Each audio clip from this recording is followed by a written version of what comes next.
making sense, add a question. Daniel, I see you're asking what criteria to use as excluding.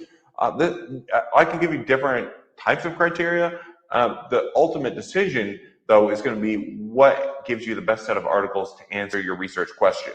I know that can be a little bit dissatisfying, but like I said, Gabor in the group only wanted to look at causal studies.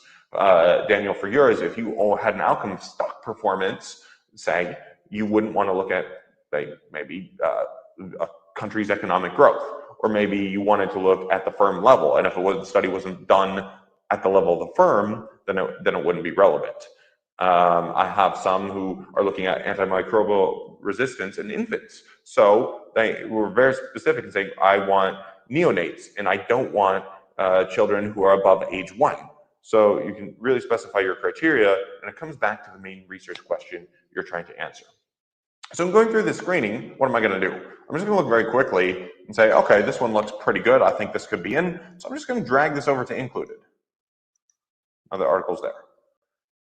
And I like to do this alphabetically, and you're just going to progress through all the way through every article that you've got here to make a decision.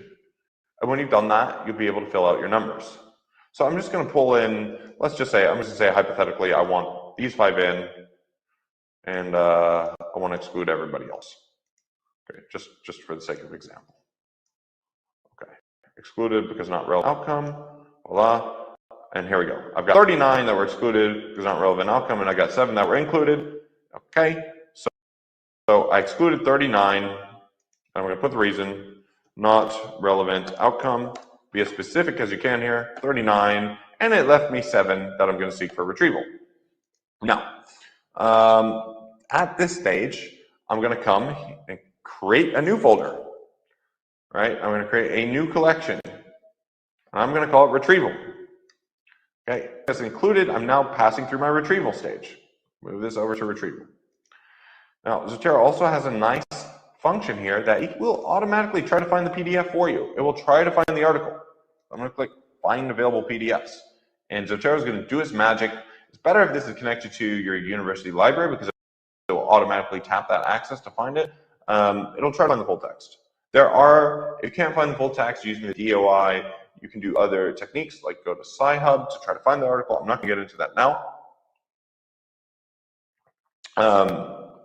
But this is actually finding this check and saying it found the PDF. This is great. This is doing a pretty good job of finding the PDFs. This is not going to be perfect. You're going to have to go by hand and supplement all the PDFs, but you need to make sure you've got all the PDFs at this stage for retrieval before going on to apply your inclusion and exclusion criteria one more time. I hope this is making sense. What's nice about Zotero too is it's all going to be then saved here. 7 PDFs added. Wow, that never happens. We got all 7. Okay, so here I got the full text, and PDF is there, and I can just double click on it, and it's right there. So this is going to be really nice for doing my analysis later on to make decisions. So I'll go through, look at the PDF. This is great. I actually got all 7. Fantastic. Hurrah. So that's 0 not retrieved. So I'm taking 7 for eligibility. Okay, now we're at the eligibility stage. What do we do in your group? Keep everything organized. And guys, this is why I like systematic reviews. You're ingraining good habits for research of detail. Right? One of the things you never want is to go to your supervisor with that on your face because he asks you a question and you're like, oh, I don't know. I can't change that. I don't know what I did. You just don't want to be that student. Okay. So now with eligibility, it's kind of the same thing as screening, except you couldn't make a decision before, and you need to look at the full PDF. So then you're going to go through here, just check over the PDF, make sure that's in.